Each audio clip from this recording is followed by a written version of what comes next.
गटाच्या नेत्या सुषमा अंधारे यांनी तुमच्यावर अशी टीका केली, साताऱ्यातली कायदा सुव्यवस्था बिघडलेली आहे, पालकमंत्री कोणत्या बियात जाऊन. काय झालंय, सुषमा अंधारे मुंबईमध्ये मीडिया पुढे बोलतात.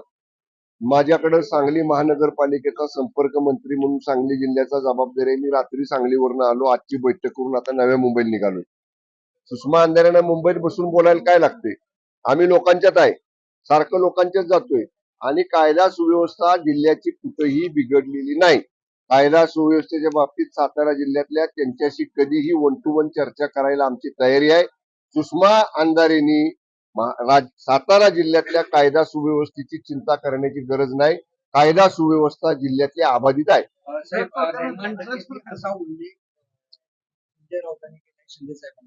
ठाण्याचा रहमान डके बहीण भाऊच आहेत. सुषमा अंधारे आणि संजय राऊत हे एकमेकाचे आवळे जवळे बहीण भाऊ आहेत. दोघांनाही मीडिया पुढे बोलण्याशिवाय दुसरं काही काम नाही. संजय राऊत साहेबांची तब्येत बरी नसल्यामुळे आता जास्त मी त्यांच्याबद्दल काही बोलणार नाही. त्यांना काय म्हणायचे म्हणू द्या. कालच्या नगरपालिका नगर परिषद निवडणुकीत महाराष्ट्रानं दाखवलं कोण काय आहे ते. भाजपच्या पाठोपाठ दुसऱ्या नंबरचा पक्ष नगराध्यक्ष आणि नगरसेवक निवडून आणणारा आदरणीय शिंदे साहेबांच्या नेतृत्वाखालची शिवसेना आहे. लोकांनी शिंदे साहेबांचं नेतृत्व महाराष्ट्रामध्ये स्वीकारलेलं आहे. दुसऱ्या नंबरला आम्ही त्या ठिकाणी निवडून आलो भाजपच्या खालोखाल. त्यामुळं आणि तुमची काय अवस्था झाली, संजय राऊतांना म्हणा बघा ना एकदा, उबाटा कुठं आहे, उबाटा कितव्या नंबरला आहे, खालून सुद्धा खालच्या नंबरवरून सुद्धा शोधून सापडत नाही. संजय राऊतांनी असं बोलत राहावं. आणखीन संजय राऊतांचा पक्षाचा नंबर त्यांच्या अशा बोलण्यामुळे खाली खाली खाली खाली जात राहील. आज नगरपालिका कराड यांची आढावा बैठक या ठिकाणी संपन्न झाली. मी निवडणुकीच्या प्रचारामध्ये कराडवासियांना शब्द दिलेला होता की आमच्या उमेदवारांना आपण निवडून द्या. निश्चितपणे कराड नगरीच्या विकासाला आम्ही गती देऊ. आणि नगराध्यक्ष महोदयाने आमच्या पदभार स्वीकारून 1 महिना व्हायच्या आत आज मी उच्चस्तरीय बैठक जिल्हास्तरीय अधिकारी यांना घेऊन या ठिकाणी केली. जे तातडीनं निर्णय करायचे होते, जे माझ्या अखत्यारीत पालकमंत्री म्हणून होते, ते आम्ही निर्णय आजच्या बैठकीमध्येच केले. काही निर्णयांसाठी मी जिल्हाधिकाऱ्यांना सूचना दिलेल्या आहेत की त्यांनी त्यांच्या स्तरावरती बैठक घेऊन हे प्रश्न मार्गी लावावेत. बरेच वर्ष रखडलेले प्रश्न काही राज्य सरकारशी निगडीत आहेत कराड नगरपालिकेचे. त्या बाबतीत सुद्धा मी स्वतंत्र टिप्पणी मुख्याधिकाऱ्यांना करायला सांगितलेली आहे. आता ही महानगरपालिकेची आचारसंहिता सुरू आहे, त्याच्यानंतर लगेच जिल्हा परिषदच्या निवडणुका लागतील. त्या दोन्ही निवडणुका संपल्या की माननीय उपमुख्यमंत्री तथा नगरविकास मंत्री आदरणीय एकनाथजी शिंदे साहेबांच्याकडे या राज्यस्तरावर जे प्रलंबित प्रश्न आहेत नगरपालिकेचे ते सोडवण्यासाठी या ठिकाणी आपण बैठक मुंबईमध्ये घेणार आहोत. आदरणीय शिंदे साहेबांनी सुद्धा जेव्हा या निवडणूक प्रचाराला ते कराड नगरीमध्ये आले होते तेव्हा त्यांनी सांगितलेलं आहे की कराडच्या विकासाला निधी कमी पडू देणार नाही. तशाच पद्धतीनं आम्ही निश्चितपणे कराड नगरीच्या विकासासाठी निधी राज्यस्तरावरनं आणणं, अनेक वर्ष राज्याकडे प्रलंबित असणारे प्रश्न सोडवणं या कामाला आज सुरुवात केलेली आहे आणि काही निर्णय आजच्या बैठकीतच आम्ही घेतलेले. पालकमंत्री आहात आपण, पालकमंत्री म्हणून ही बैठक घेतली. मात्र या नगरपालिकेच्या बैठकीसाठी सगळे नगरसेवक उपस्थित राहिले पाहिजे होते. मात्र भाजपच्या नगरसेवकांना निमंत्रण नव्हतं. नाही, निमंत्रण कुणालाच नव्हतं. निमंत्रण फक्त नगराध्यक्षांना, मुख्य अधिकाऱ्यांना आणि अधिकाऱ्यांना होतं. या अधिकाऱ्यांची प्रशासकीय आढावा बैठक होती.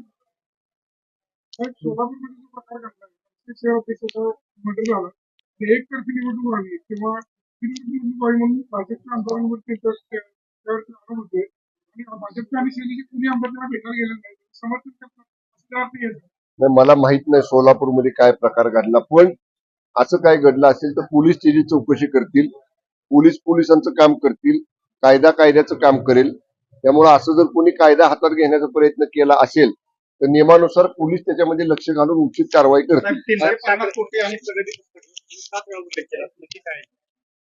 म्हणजे 350 कोटी मोजत होता का तुम्ही? 1 2 3 4 5 6 7 केला, बरोबर आहे ना.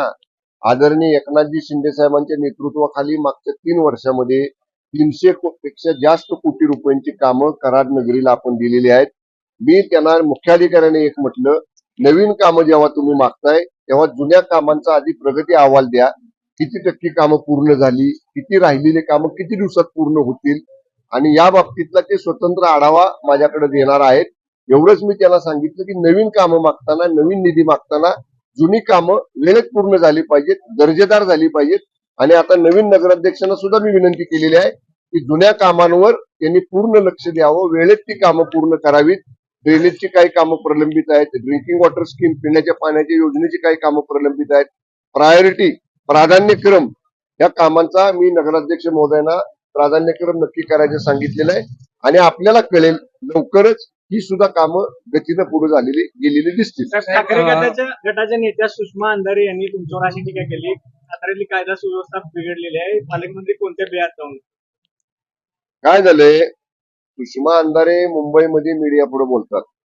माझ्याकडे सांगली महानगरपालिकेचा संपर्क मंत्री म्हणून सांगली जिल्ह्याचा जबाबदारी आहे. मी रात्री सांगलीवरनं आलो, आजची बैठक करून आता नव्या मुंबईला निघालो. सुषमा अंधारेंना मुंबईत बसून बोलायला काय लागते? आम्ही लोकांच्यात आहे, सारखं लोकांच्यात जातोय आणि कायदा सुव्यवस्था जिल्ह्याची कुठेही बिघडलेली नाही. कायदा सुव्यवस्थेच्या बाबतीत सातारा जिल्ह्यातल्या त्यांच्याशी कधीही वन टू वन चर्चा करायला आमची तयारी आहे. सुषमा अंधारेंनी सातारा जिल्ह्यातल्या कायदा सुव्यवस्थेची चिंता करण्याची गरज नाही. कायदा सुव्यवस्था जिल्ह्यातली अबाधित आहे.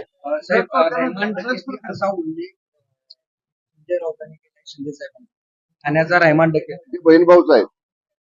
सुषमा अंधारे आणि संजय राऊत हे एकमेकाचे आवळे जावळे बहीण भाऊ आहेत. दोघांनाही मीडिया पुढे बोलण्याशिवाय दुसरं काही काम नाही. संजय राऊत साहेबांची तब्येत बरी नसल्यामुळे आता जास्त मी त्यांच्याबद्दल काही बोलणार नाही. त्यांना काय म्हणायचे म्हणू द्या. कालच्या नगरपालिका नगर परिषद निवडणुकीत महाराष्ट्रानं दाखवलं कोण काय आहे ते. भाजपच्या पाठोपाठ दुसऱ्या नंबरचा पक्ष नगराध्यक्ष आणि नगरसेवक निवडून आणणारा आदरणीय शिंदे साहेबांच्या नेतृत्वाखालची शिवसेना आहे. लोकांनी शिंदे साहेबांचं नेतृत्व महाराष्ट्रामध्ये स्वीकारलेलं आहे. दुसऱ्या नंबरला आम्ही त्या ठिकाणी निवडून आलो भाजपच्या खालोखाल. त्यामुळं आणि तुमची काय अवस्था झाली, संजय राऊतांना म्हणा बघा ना एकदा उबाटा कुठं आहे, उबाटा कितव्या नंबरला आहे, खालून सुद्धा खालच्या नंबरवरून सुद्धा शोधून सापडत नाही. संजय राऊतांनी असं बोलत राहावं. आणखीन संजय राऊतांचा पक्षाचा नंबर त्यांच्या अशा बोलण्यामुळे खाली खाली खाली खाली जात राहील. पैसा वाटायला आले. गणेश नाईक म्हणतायत पैसा वाटायला अशी शिंदे सेनेवर शिक्षा केली. नाव नाही घेतलं त्यांनी, नाव नाही घेतलं. मग तुम्ही कसं म्हणताय कोणाला म्हणली ती? तुम्हीच अंदाज लावताय का? बऱ्याच राहतात, शेतात राहतात, निवडणुकीच्या वेळेला इकडे येतात, पापाचा पैसे प्रकार म्हणजे अहो नाव कोणाचे करतात, फुलं लावतात, झाडं लावतात, परत इकडे येतात, आरोप केले. अहो शेतात जाणं, झाडं लावणं, वेगवेगळ्या या ना मला बघायला एकदा नुसतं फोटो काढण्यासारखं आहे का प्रत्यक्ष किती आडवान शेती केलेली आहे.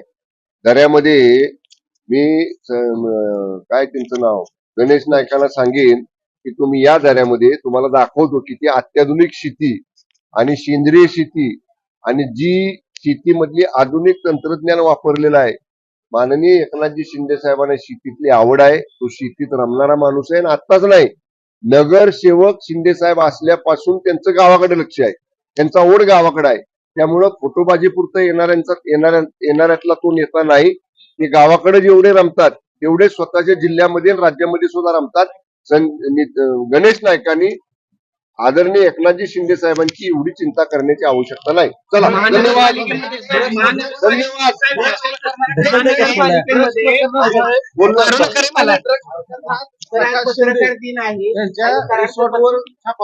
रिसॉर्टवर या ठिकाणी छापा पडला होता, शेडवर नव्हता असं म्हणते त्या.